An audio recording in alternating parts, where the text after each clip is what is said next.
Welcome back, and thank you so much for joining me here for the Small Business Show. I'm your host, Lori Brooks. If you're enjoying the show, don't forget to subscribe, like, and share, and be sure to click the little notification bell so that you'll receive a notice anytime we release a new episode.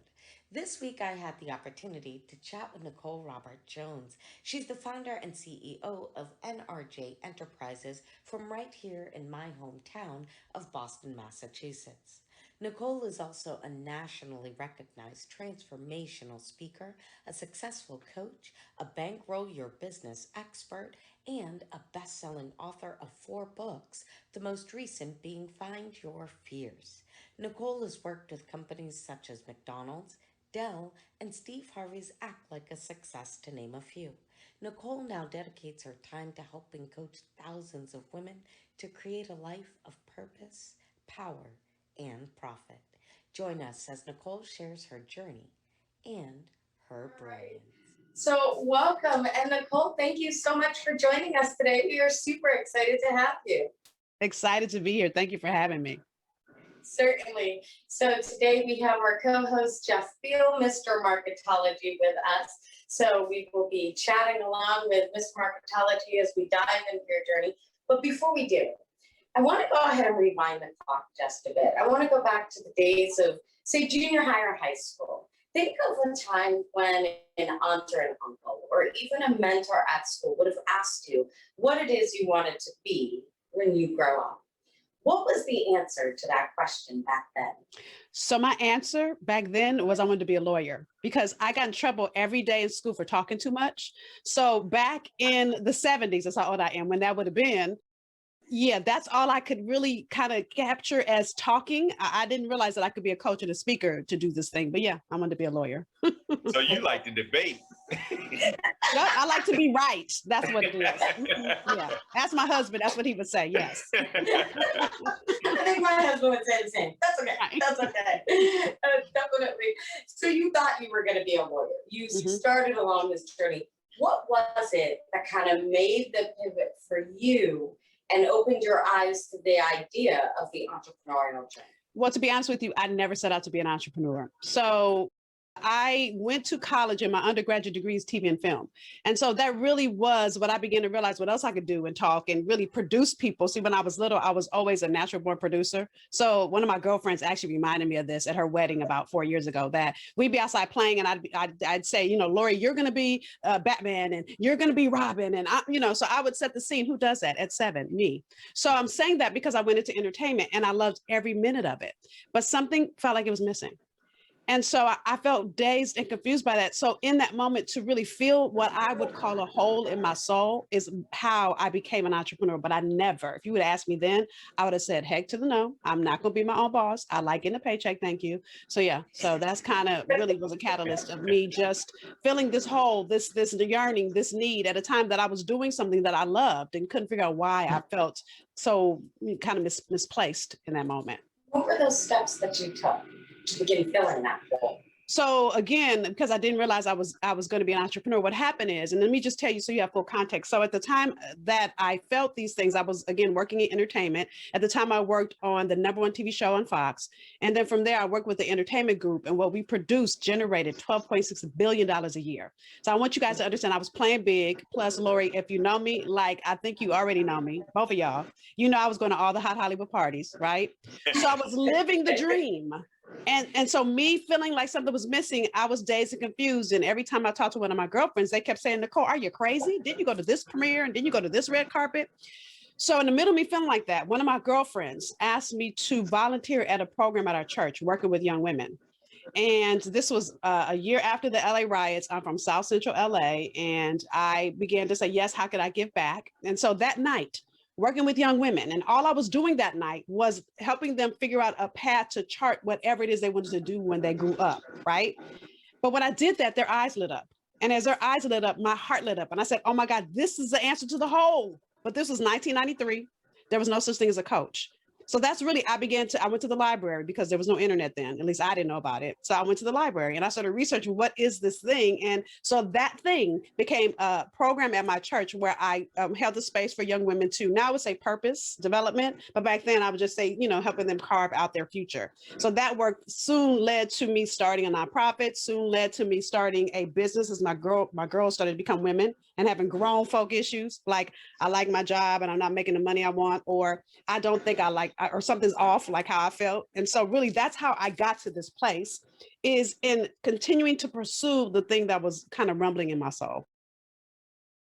So you had that basic itch, you had that itch that you couldn't figure, you always had that itch that it's not on the surface, it's deep in, and you keep on rubbing on it, and you're like, I can't get this itch until you figure it out. So you had an itch and you just said, I know it's not this on the surface. Yeah. I'm gonna keep on digging until I find out what it is. Yeah. And here's the thing, God won't let you stop. What I realize now is God was calling me to my next level. Now, back then I would have been like, what do you mean next level? I'm good where I am. But what I also realized is our lives are like how we matriculated through school, right? You don't start here and stay here the whole time. You don't start at kindergarten and stay there. You go through elementary and then you go through junior high. And then, so what God was saying to me is, I have a new territory for you to conquer. And so that's, now I realize that on this side was happening. But back then, I just kept trying to answer this thing that kept me up at night. Yeah. Okay.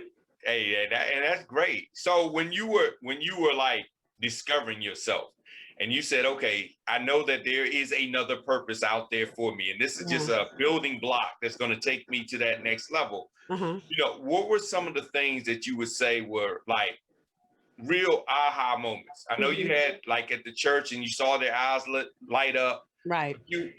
I know you had some more like aha moments to say, this is it.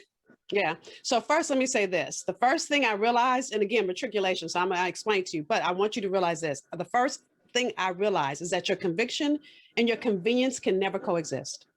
You can't expect to be comfortable. If you want to go after your Oprah, your Tyler Perry, or your Jeff Bezos, or whatever that status is that you really want, you can't do that comfortable. You can't.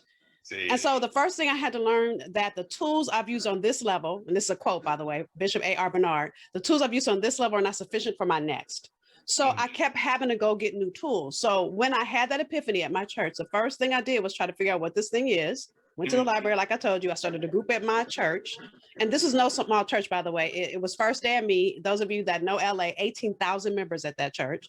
So I'm saying that because it was like a big thing I was doing, and another church called, and another church called, and another church called. So that one program became a nonprofit with 10 chapters in 10 states. Did I know what I was doing? No. But I kept having to go to that daggone library. And then at some point I got a computer and started, right? So I kept researching. And so I had to always stay in learning mode. And then so that grew. So that was one level. Then the next was when my girls started graduating, like I shared with you. And one of them said, Nicole, you're my coach, and sent me an article. I was like, oh, is that what this thing is that I do? And so I read that article, and then I went and got a coaching certification because I wanted to make sure I understood how to do this thing. So it became level after level after level, to the point now I realized that God told me back then that that I was meant to coach when I didn't know what that was, I would have been like, are you crazy, Lord? Yeah, I think I'm hearing things. Yeah, you're not talking to me. You're talking to Lori. You're not talking to me, right? So he had to use the kids, the girls, because now I don't work with girls at all. I only work with grown folks, right? I would say 90% of my clients are women. So I do always say I work with a few good men, right? So I don't want the men to think I'm leaving them out. Yeah, don't leave them out. Only the ones that are ready to play big, because I push you, right? And some get offended. I'm gonna push you because you got people that need you. So I realized that all those things had to occur. But if God would have shown me the end from the beginning, I don't think I ever would have started. So it's been levels. It's been definite levels to get to this place. No, and that makes sense. And a lot of times when you look back, you also see that everything has been crafted for where you are. With you being into, all the way back to 7 years old, saying you're playing Batman, you're playing Robin. It was like, okay, I need to be the one that's going to quarterback this. I need to be the one that's going to arrange all this. Right. And it built you up to that point. Oh, but let me say this, because you just this when you were talking, this came up in my spirit, right? And if y'all ain't figured out, I am a God's girl. So listen, there's a Bible verse says all things work together for the good. Not few things, not a couple things, all things.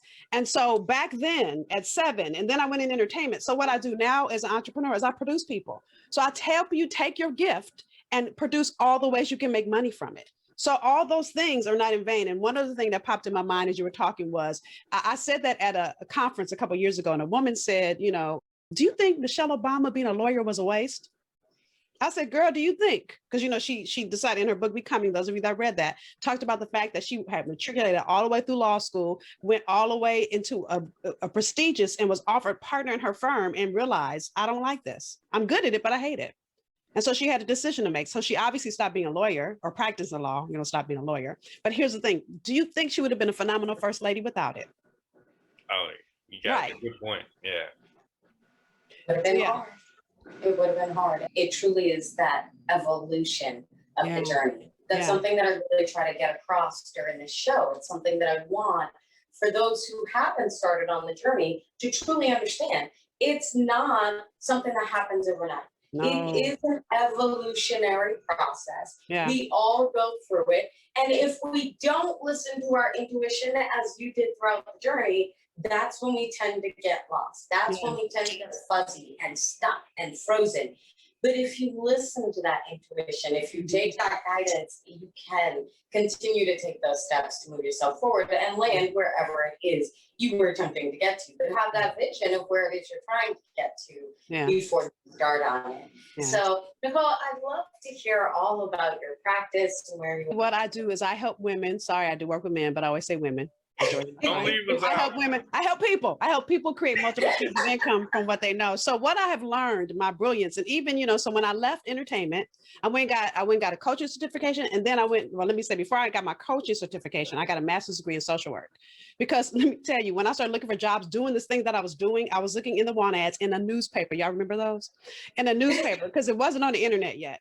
And so every job I wanted that sounded like what I was doing, my girls had said I needed an MSW. So I went and got one of those too. So I'm telling you that because I got an MSW, then I became a professor because when I finished my MSW program, my teacher told the dean of the school, Nicole should teach. I got a job offer. So not only do I have production, but now I'm an adjunct professor.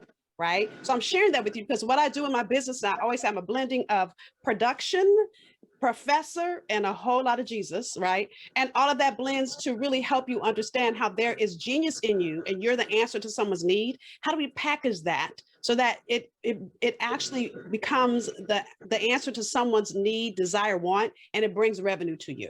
So that's really kind of what I do in my business. Absolutely.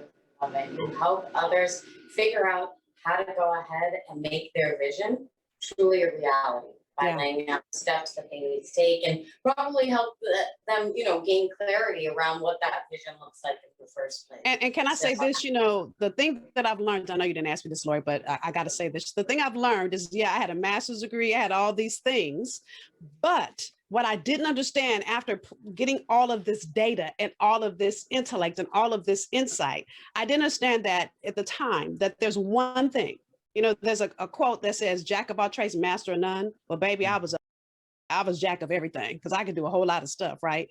So I had to realize what's the one thing that God created me to do? What's the one lane that I want to swim in and do it phenomenally well? And so that is when everything began to shift for me. And so now I'm known as a bankroll your brains expert because I got clear on that is my gift and that is what I'm great at. That's a huge point. I've heard the cliche, it's not what you can do, it's what you should do. Yes. And we're so focused on what people tell us we should, oh, you're good at this, so you should be that. Oh, you're good at that, so you should be that. Mm-hmm. And you do it because everyone says that's what you do. Mm-hmm. And you never take the time to listen to that small voice that's telling you, no, this is what you're called for. Yep. Listen, there's something I always say to my clients, is that all money, two things. One is all money ain't good money. And a confused mind doesn't buy. So listen, when you're coming in the marketplace and you say, well, I do this, look, I teach sales and I teach marketing, and I've heard people do this. I teach sales, I do marketing. Oh, I can help you with your image. Oh, and I can help you build your website. It's like, hold on, wait a minute. Which of those four do I come to you for? You're Yeah. confused. So what do? You go away from that person that's confused you and go find what you need somewhere else. So you've got to be clear that if I can do one thing extremely well, when you come into my camp and you're in here, there's other things I know how to do, but now you know me. So now if I say, oh, I can teach you this other thing, but you're already here. You're already a client. It's a different experience than for me confusing you up front. You'll never say yes to me in that way. That's true. I tell people all the time, my clients all the time, it's the difference between a plumber and a handyman. Right. If you have a leak, you'll hire a plumber. Right. But if you have just little things you need done, you'll hire a handyman. But if a handyman said, well, I can do your plumbing and your electrician, and I can do this and that, and you're like, yeah, I don't want you touching my pipes because you sound like you dabble. I need a specialist. However, if you have a handyman you've been working with for years, right, and you have a relationship, and you know that the person's good, and they tell you, but that's after you've already established a relationship, not at the beginning. I'd be the same way, like, you just trying to make some money. Okay, yeah, I'm out. I can't with you, right? I think who says it best is John Lee Dumas of the Entrepreneur on Fire podcast. He says, focus, follow one course until success. It's a really simple acronym. I absolutely adore it. He's an outstanding podcast host. If you guys haven't heard the podcast, definitely go check that out. Again, for the viewers as well, if you're interested in the entrepreneurial journey as a whole. Nicole, if you had the ability to go back, say 10, 15 years and tell yourself just one thing, what do you feel like that would be? That you have to invest at the level to which you want to see the return.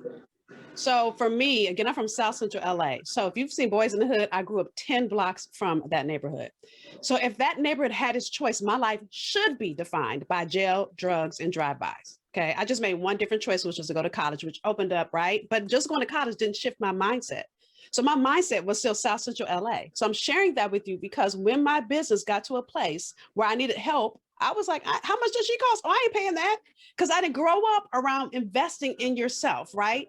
It took me to absolutely fail for 17 years. It took me 17 years. Listen, my business looks successful on paper. I told you I had 10 chapters of my youth program. We were growing by leaps and bounds. I had a maxed out coaching client roster in my for-profit, meaning I couldn't take another client. So I wrote my first book in 2010. That book, I started getting invitations to speak all over the country. So I was doing great, but I was only making $13,000 a year. 17 years now, y'all. It took me 17 years to get there. And I'm gonna tell you why, because I didn't ask for help. I kept saying things like, well, you teach at a university level. You should know how to do this. Girl, sit your butt all the way down and get some help. What was happening for me, and I said this quote earlier, the tools you used on this level are not sufficient for your next. So I was trying to play here, but I kept using tools down here. And I kept thinking, oh, well, I'm just gonna work harder. You got the same tools, girl. I'm gonna work extra hours with the same tools. So for me, I had to really, really learn that I had to invest. Now, my first coach cost $30,000. Now, hold on. Told you I was only making $13,000. So, I had a daytime job because I had to eat and I was single then. Okay. So $30,000. So, but because I did everything she told me to do, because I played really, really big, I went from 13,000 to 200,000 in 6 months. So that was such a big epiphany for me, but it had to start with my mindset. I really had to do the work on why will I not invest in myself? And I realized that goes all the way back to, and my parents are wonderful, raised me, I was spoiled, all of that, but it had to do with the neighborhood and robbing Peter to pay Paul and all the things that I grew up learning to be and do around money. Right. No, mindset is a huge part of it. And I'm glad you said that, because I think if more people took the time to focus on their mindset and make that shift prior to entering the journey, they'd have less of those hiccups along the journey. Right. I always say it takes a MBA to get a business. Now, hold on. What I mean by MBA is mindset, behavior, and action. And mindset, behavior, and actions. It's not just action. So many people think it's just actions, which is my problem. But I had stopped to do the M and the B, right? Because it was my mindset and then I had to do some action, some behavior, some shifting of things the way I saw it. So it takes an MBA really to not just start it, but to have a successful business. Good point. Establishing those habits. Yeah. Yeah. I love that. I absolutely love the acronym that you just used, though. Mindset, business, and action. It's absolutely perfect for, the evolution that somebody should be taking in order to really get there. So absolutely. Thank you. So the show is really designed to help entrepreneurs come up with an idea for an industry that they may not have been thinking of. And we absolutely love to help you. So if you had a magic wand and have the ability to change anything at all operationally, what do you feel you would like to see changed and why? And for you, it doesn't necessarily have to be specifically in the consulting space, because operationally you have many different areas that you're dealing with, production wise and through the service area. So I'd love to hear, for you, what is your thought process as to, waving a magic wand in any of those industries and what that change would look like for the industry as a whole? So I would think two things, especially for product-based industries. So my expertise is for people that have service-based businesses, but here's what I've learned. And if I want to give you a concrete example. So I have a client that came to me that has a lipstick applicator line, which is a product-based business. And she said, oh, you can't help me. First of all, I love a challenge. Come on, challenge me, girl, right? So I said, how many people call you to pick your brain? And she said, ooh, a lot. I said, okay, so you realize you're giving away your intellectual property for free. You can take that same intellectual property. I asked her what it was. She said, oh, they asked me, how did I manufacture my, so we created a manufacturing coaching program from our intellectual property. So I think so many people operationally don't realize the one thing, coming out of COVID, the one thing that never gets canceled is your brilliance. So how do you take your brilliance and look at all the ways you can make money? One of them should be making money while you sleep. So she could put that manufacturing program online and people could be going through it and she's not present. So that's one. The second is really getting the support you need. When a lot of people start businesses, they think they have to hire full-time staff. No, independent contractors, right? So you want to look at what's the highest revenue generating activity only you can do. And then everything else, you want to start to look for support. So if I use myself for an example, again, you're gonna like this, Lori. So I was on the road and I speak a lot. I'm sure you could tell, right? Told you I got in trouble every day for talking too much. So I love it. Anyway, so what I kept forgetting to do was pay people. Not because I didn't have the money in my account, but I'm not thinking about that. I'm thinking about what am I going to talk about today? What outfit am I going to wear? I have all these other things on my mind. I'm not thinking about, oh, I forgot to pay so-and-so her retainer for the month.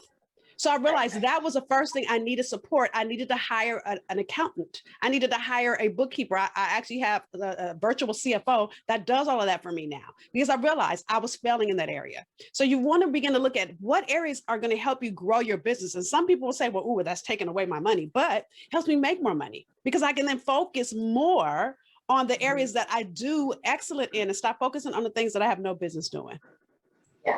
Yes. In fact, I actually walk my clients through what I call the 4D strategy for exactly that. It's delete, delegate, dominate, and delay. So either you're getting rid of it, putting it on a recurring schedule of some sort, or finding a way to master it and streamline it so that you're not spending nearly as much time on it. So yeah, definitely you have to find a way to get rid of those tasks that you're not impressive at performing or that don't make you soar throughout the day. So again, you might be amazing at it, but you might absolutely hate whatever the task is. And those are things that, again, you want to just get rid of and not have there for you. So, Nicole, can I just say one other thing? So when you don't do that, this is so good. I just got to add this on the end of it. You bottleneck your success. So many people don't realize what you're doing is holding up your scalability.